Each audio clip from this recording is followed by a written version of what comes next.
Mark 7:15 நான் வாசிக்கிறேன். மனுஷனுக்கு புறம்பே இருந்து அவனுக்குள்ளே போகிறதொன்றும் அவனை தீட்டுப்படுத்த மாட்டாது. அவன் உள்ளத்திலிருந்து புறப்படுகிறவைகளே அவனை தீட்டுப்படுத்தும். பிரியமானவர்களே, இந்த வசனம் அழகாக சொல்லுகிறது, நம்முடைய இருதயத்திலிருந்து நம்மளுடைய உள்ளத்திலிருந்து புறப்படுகிற காரியங்கள் மாத்திரமே நம்மை தீட்டுப்படுத்துகிறதா இருக்கிறது. உள்ளத்திலிருந்து இருதயத்திலிருந்து என்னென்ன காரியங்கள் புறப்படுகிறது? முதலாவது சிந்தனை. அடுத்தது அந்த சிந்தனை சொல்லாக வெளிப்படுகிறது. அந்த சொல் இன்னும் ஒரு படி முன்னேறி போய் அது செயலாக வெளிப்படுகிறது. இன்றைக்கு நம்ம ஆண்டவரிடத்தில் ஒப்பு கொடுக்க போகிறோம்.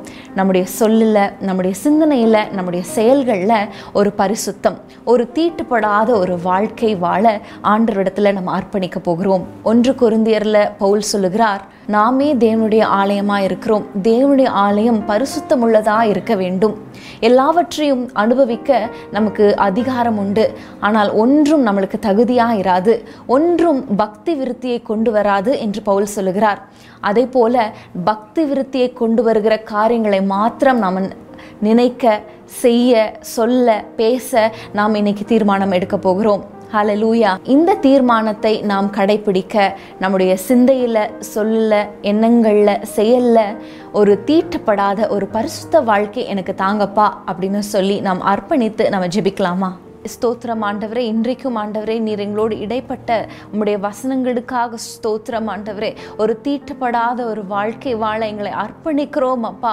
ஆண்டவரே, எங்களுடைய சிந்தனைகளில், எங்களுடைய சொல்லில், எங்களுடைய செயலில், எங்களுடைய நடத்தையில் எல்லாவற்றிலும் பரிசுத்தராக இருக்க எங்களுக்கு கிருபை செய்யுங்க. நீர் பரிசுத்தராக இருக்கிறது போல எங்களையும் பரிசுத்தராய் மாற்றுங்க ஆண்டவரே. எங்களுடைய இருதயத்தில் ஒரு சுத்த இருதயத்தை எங்கள் சிருஷ்டிக்க வேண்டும் என்று நாங்கள் ஜெபிக்கிறோம் ஆண்டவரே. எங்கள் சிந்தனைகளை, எங்களுடைய இருதயத்தை, எல்லாவற்றையும், எங்கள் சுயத்தை ஆண்டவரே உங்க கையில ஒப்பு கொடுக்கிறோம் அப்பா.